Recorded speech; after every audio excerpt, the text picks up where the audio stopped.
Hello, and today we are going to talk about what is known as the beast cage. You may be wondering, oh, do pets work? Why do I care? I'm going to very quickly give you a very quick synopsis of what pets are and what you need to know about them. So, in short, alright, you will eventually acquire pets, usually a couple months into the game. Okay, for those of you that are trying to finance when exactly, believe me, you'll know. You'll get a cage. When it shows up, then you'll gradually, just like you do heroes, new pets will arrive over time. The older your server is, you'll get more pets, and more pets, and more pets, until you get to about here. That's about where I'm at. And it does continuously go on and on and on.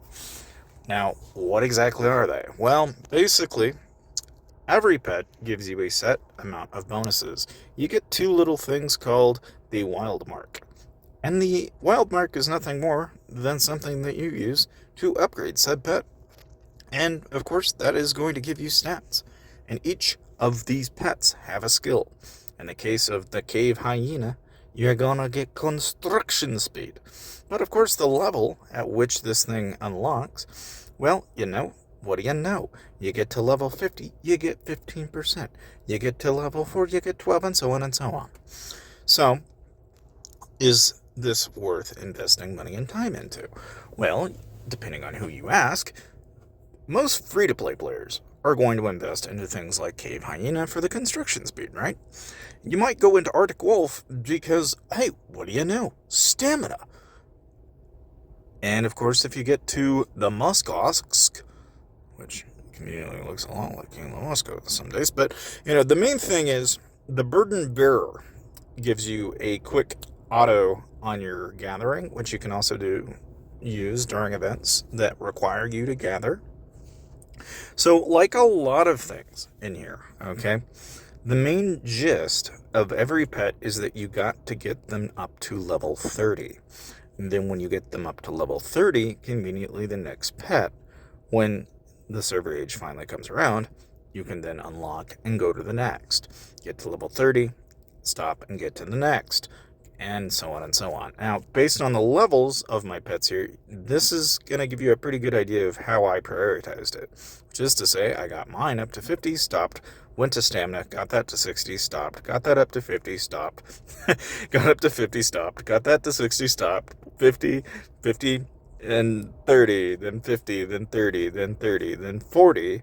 So the idea for me has always been to go up to 50, stop, go to the next one, get that one up to 30, then stop, go to the next one, get that one up to 50. Now, is there actually any rhyme or reason to this logic? Kind of, all right? Like, the first three are all going to be useful for whenever you're beginning the game. It's all going to give you an early game advantage, okay?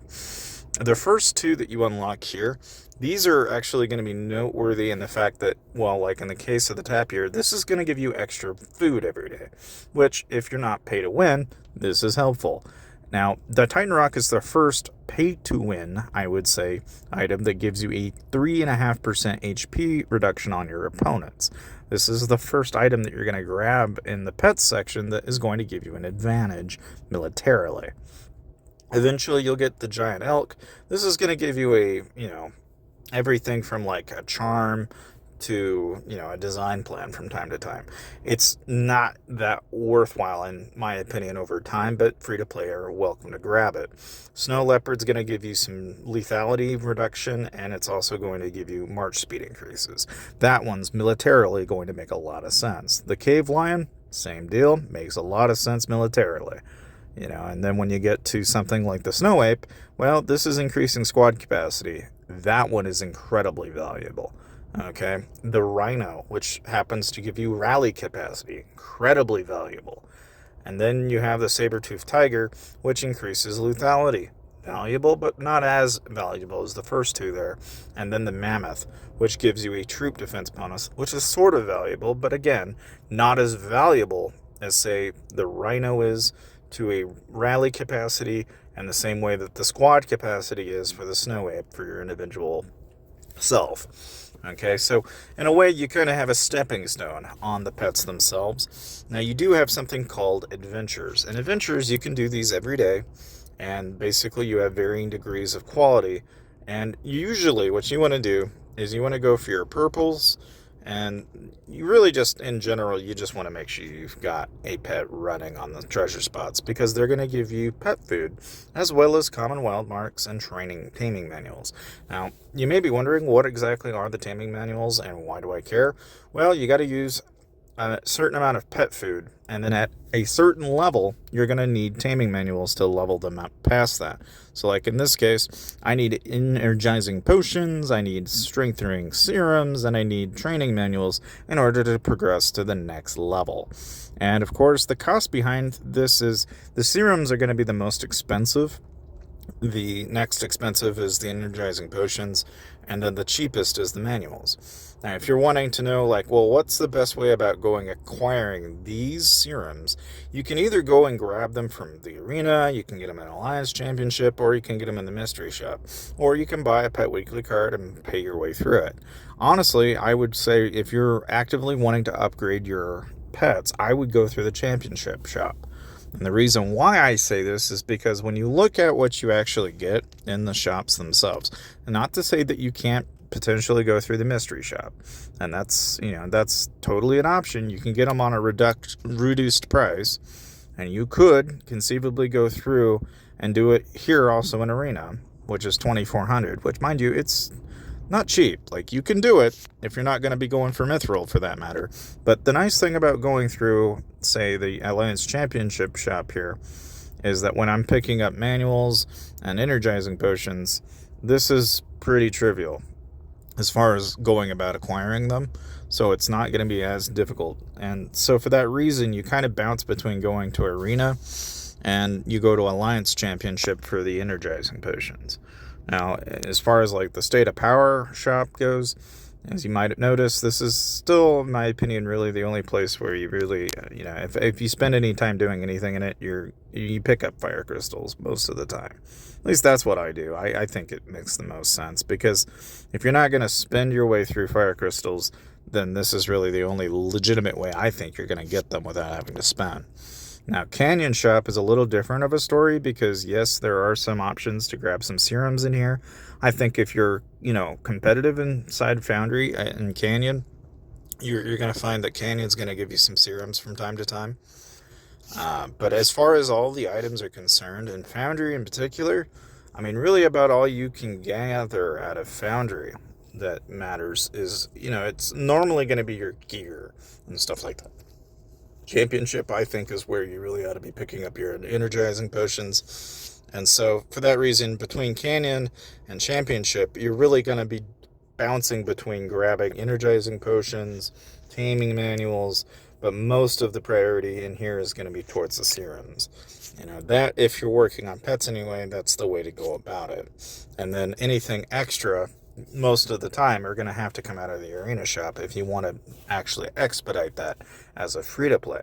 If you plan to pay to win, though, then that's a different conversation. So if you're wanting to pay to win through this, there are a couple of different ways to approach this, which is to say that they have the custom pet shop, and you can see here I can get 100,000 pet food. I can get a stupid amount of wild marks to level up and upgrade my pets, but again, mysteriously no access to those serums very easily, unless, of course, you look at the pet advancing, and that's what these are. Okay, so the pet advancement materials are kind of a random shot of manuals, potions, and strengthening serums, if you didn't already know. So, I mean, it is an option to you, but in other words, if you're not willing to shell out $100, $20, $5, $10, whatever, right?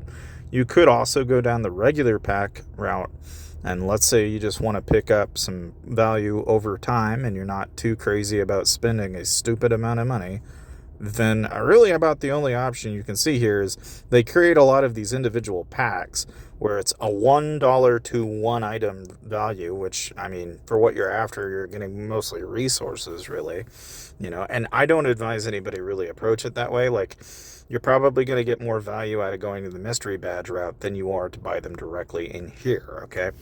Now, you do probably know that the weekly, monthly cards are here as well.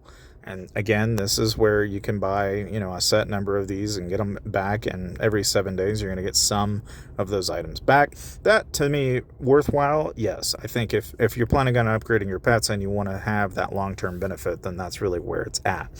But again, between the pay-to-win option and doing it completely free to play, that is what I recommend as far as pets go in this game. And then really unlocking them is just as simple as that. I mean, then you just rotate between, getting burden bearer, your pet food, and these are really about all you aim for. And you just rotate and rotate and rotate through these. And then anytime you need to do a building upgrade, you click on Builder's Aid and you do your upgrade. And you got to remember to do that. I mean, that's the key thing, is you got to hit and use and then go upgrade. If you don't, you're just really kind of wasting the ability, right? But that is the basic gist for pets in Whiteout Survival. Hopefully it was helpful for you, and I'll see you guys next time.